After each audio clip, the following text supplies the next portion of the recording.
आपको दीपक भवन में आप सबका हृदय से स्वागत है। नमो बुद्धाय। तो अपने ज्ञान मार्ग की साधना को आगे बढ़ाएंगे। और जैसे कि सबको ही मालूम है कि इस संसार में हम लोग बिना मर्जी के आते हैं और इस संसार में बिना अपनी मर्जी के चले जाते हैं। मन में हजारों हजारों इच्छाएं लिए हुए, बहुत सी इच्छाएं पूर्ण होती हैं, बहुत सी नहीं पूर्ण होती हैं। मतलब हम ये जीवन भी जीते हैं तो इस संसार में उलझे हुए ही रहते हैं। और क्यों जी रहे हैं, किस लिए जी रहे हैं, बिना समझे बूझे ना समझे में हम लोग अपना पूरा जीवन ऐसे ही निकाल के व्यर्थ में और अंत तक पहुंच जाते हैं।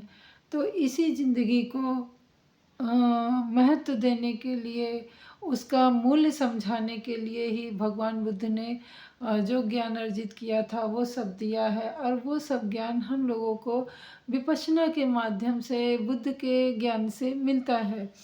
तो जैसे कि कल की वीडियो में हमने आप लोगों को बताया था कि भगवान बुद्ध की जो 10 पारमिताएं थी, उनमें से जो पहली थी दान की पारमिता, दूसरी थी हमारी ज्ञान की पारमिता, और शील की पारमिता।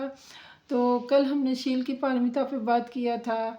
आज हम लोग वीर की पारमिता पे बात करेंगे और गुरु जी के शब्दों में समझेंगे कि किस प्रकार हम अपने वीर को संभाल करके, उसको सुरक्षित रख करके हम लोग किस प्रकार से अपना उद्धार कर सकते हैं। विपश्यना में कितना अपने आप को संभालने के लिए छोटी छोटी बातों को जो हम लोग ज़िंदगी भर भी महसूस नहीं कर पाते हैं, उन सबको कितनी बारीकी से आप 10 दिन के शिविर में सीखते हैं। तो चलिए सुनते हैं गुरु जी की वाणी में अपने वीर पारमिता को कैसे सुरक्षित रखें।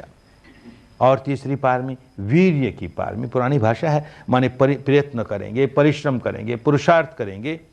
ये पारमी घर में रहते हुए भी आदमी पुरुषार्थ करता है, मेहनत करता है। किस बात के लिए करता है? अपने जीवन यापन के लिए करता है। गृहस्थ है, करना भी चाहिए, कोई दोष की बात नहीं, लेकिन वो पारमी नहीं बनती। जो प्रयत्न, जो परिश्रम, जो पुरुषार्थ हमारे चित्त को निर्मल करता है, वो पारमी का काम।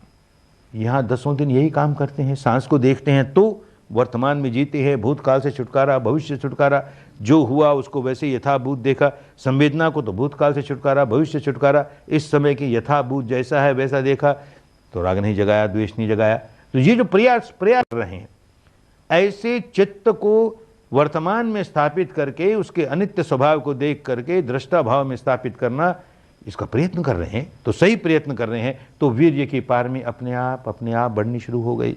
जैसे कि अभी आपने गुरु जी की वाणी में सुना और समझा और जाना भी होगा और महसूस भी किया होगा अपने जीवन से संबंधित करके कि किस प्रकार से हम छोटी छोटी बातों को ध्यान में रखते हुए अपना ये जीवन सार्थक बनाते हुए और इस धरा पे आने और जाने का महत्व समझते हुए, और जो ये आने और जाने के बीच का समय है उसको हम लोग कैसे महत्वपूर्ण बना सकते हैं।